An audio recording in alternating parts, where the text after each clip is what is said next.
Okay, guys, and we're back with another episode of the Seth Solo Side Quest. I'm Seth from the Loner Stunner podcast, and this is episode 30 of my side quest. Crazy to think we're 30 episodes in now. Come a long way.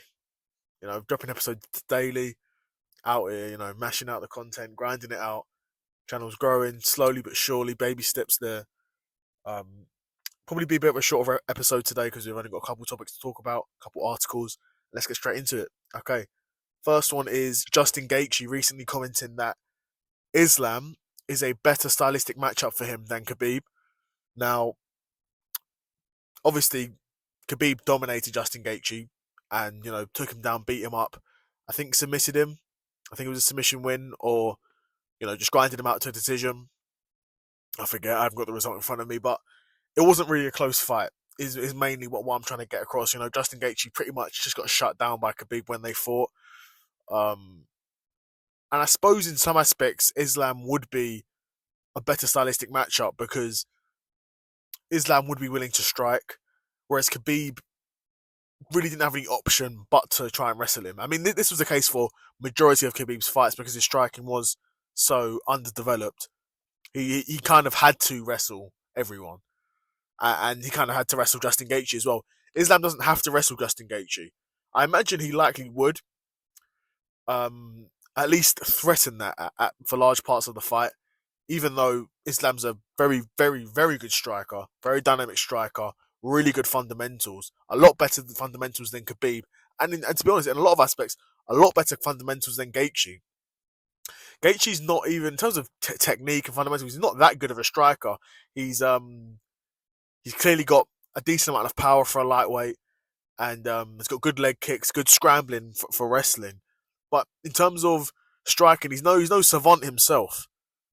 Um, he's no Islam. He's no Charles Oliveira in terms of striking. He's no, you list the elite. He's no Dustin Poirier. You list the elite strikers in that division. Justin Gaethje isn't really one of them. Justin Gaethje's able to take a big shot. He's got a good chin on him, and he's a decent, well, not one decent, a very good defensive wrestler as well. So he's got that going for him. So understandably, I think Islam would be a stylistically better matchup for him. That being said, he doesn't beat either of them. He lost to Khabib and he would lose to Islam as well. Islam's really not. Islam's not taking no prisoners. If he was to fight Justin Gaethje, he would, kind of do what he wants to him. Justin Gaethje, of course, he's got the defensive wrestling and got the scrambling, but it won't be enough. The reality is, it won't be enough because, and I've actually made this comment before that I think Islam is actually, in terms of pure wrestling, I think Islam's actually better than Khabib. Now, Khabib was a great cage wrestler and a really good MMA wrestler where he was able to pressure you, put you against the fence, drag you down. But in terms of his takedowns in open cage, open mat, if you could say, in terms of his takedowns where he's not against the cage, he really wasn't anything special. But when you look back on it, a lot of his takedowns will get stuffed, but similar to maybe a guy like Marab, where his pressure is just so overwhelming and where he's so one-dimensional, it's sort of, he has to wrestle you or else he's not going to win. Khabib won every fight. So not to say that the style wasn't effective, it was definitely effective, but it was one-dimensional. Islam isn't as one-dimensional, and Islam has more tools to dominate fights, which is, I mean, what we've seen. The guy's champion, and I think he's got the title for most. He's got the record for most title defenses for a reason. This guy can do it all. But I think the headline is, yeah, I agree that Justin Gaethje would have more joy, more potential joy against a fighter like Islam than against a fighter like Khabib. That being said, I don't think he beats either of them. And the next article we're going to look at is a boxing one. So this is one where they're saying that Turki Alalshikh is looking at potentially doing a deal with Haymon to start doing events in America. Now this would be, really big news because PBC has got a lot of the big American world stars and talent, and I'd love to see some of these guys be fighting in Riyadh season and collabing with, the promotions they've already got under their belt that Turki Alalshikh's already working with. I think that's got potential for both sides to make a ton of money. Of course, Al Heyman's previously represented some of the biggest stars in the sport. Obviously, Floyd Mayweather. He's representing a whole new generation of boxing now with PBC. Obviously, Turki Alalshikh's worked with Boxer, Matchroom, Top Rank, a lot of the big promotions out there, but PBC's kind of not been worked with so far. Um, but yeah, would love to see that. I'd love to see more events. Um, I wonder if it'd be a situation where it would be like PBC events in America under the Riyadh season banner, or would we see the PBC fighters come over to Saudi Arabia and fight in the Riyadh season events? But Turki Al-Sheikh, he's really saving the sport. To be honest, this if a deal was to be done with Al Haymon, that would pretty much mean he's paired up with all of the big boxing promoters. Frank Warren, Eddie Hearn, obviously, Boxer. He's pretty much working with all of them, and at that point, really, there would be no excuse for basically any super fight not to happen. Because we're already seeing so many great super fights. He's already saving the sport. Turki Al-Sheikh, man. What a guy. What a guy. I mean, we don't care where his money comes from. We just care that he's spending it on boxing, and he's giving us the fights that the fans want to see at the end of the day. So yeah, obviously, recent news around Boxer's deal with Sky Sports, Ben Shalom's promotion. Obviously, he had signed a 4-year distribution or 4-year distribution deal with Sky Sports Boxing. That's coming to an end now. To be honest, it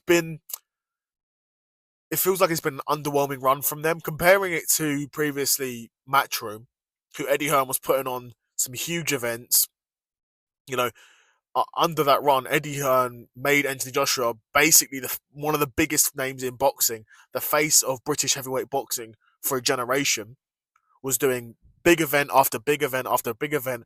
Wembley, Tottenham Hotspur Stadium, the O2, you name it, was selling out. You doing huge gates. Ben Shalom's not really done any of that with Boxer when he was with Sky Sports Boxing. Who's the biggest names he's had? Adam Azim, up and coming guy, Eubank Jr. I suppose to be fair, he had that big fight with Liam Smith and the rematch with Liam Smith. So those, those are big events. Somewhat, I mean, not that big. All things considered, they're not that big. Comparing it to what Sky Sports Boxing would be used to with Matchroom and Eddie Hearn, not that big. But those would be the biggest fights, and it's a shame because Sky Sports Boxing, I'm imagining Sky Sports Boxing would have put a lot of money into Boxer and would have understood the potential opportunity there now that, Matchroom had freed up a spot essentially. But Ben Shalom, he seems, and from a business point of view, I completely understand it, but he seemed very risk adverse. Where before Anthony Joshua was, I wouldn't say before he was a superstar because he was a huge star, but before he was a super duper star, he would still be putting him in these big events because as much as a guy needs to be a star, you need him to feel like a star as well. And Ben Shalom hasn't really built any stars in the 4 years he's been there. I understand that maybe 4 years isn't that long of a time to some, maybe, but I think if you're a boxing promoter, 4 years is enough time to take a regional boxer to world level, in my opinion, if he's got the minerals for it. And I think maybe that's another issue, that Ben Shalom's not really been able to sign any of these world-class guys. I mean, financially, he's not been able to compete to sign the likes of a Tyson Fury or Anthony Joshua or an Usyk or a Beterbiev or a Bivol. Obviously not a Canelo. Canelo's a whole different ballpark. And then, I mean, for the most part, Ben Shalom's he's focusing on British fighters. That limits you. Obviously that limits you. That means you're only limited to the fighters that are over here. Whereas Matchroom and Queensbury and PBC, Top Rank, Golden Boy, they're signing international talent. They're operating at an international stage, so it's been a shame. I would be surprised if Sky Sports renewed a deal or renegotiated or created a new deal with Boxer, because it's kind of been unfruitful for them, to be honest.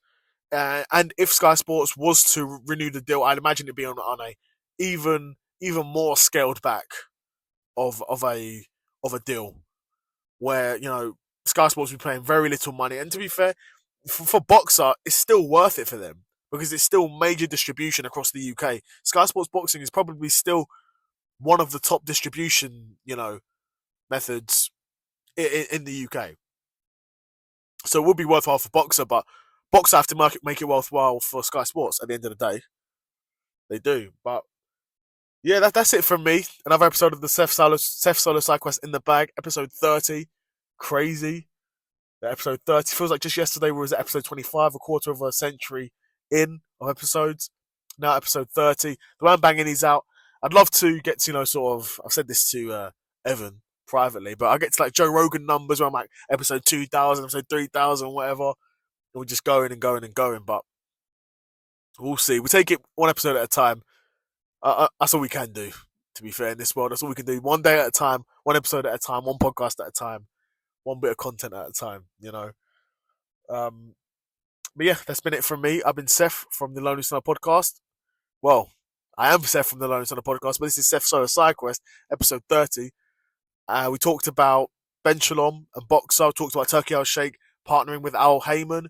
And we also talked about Justin Gaethje potentially having more success in a fight against Islam Makhachev than he did against the fight against Khabib.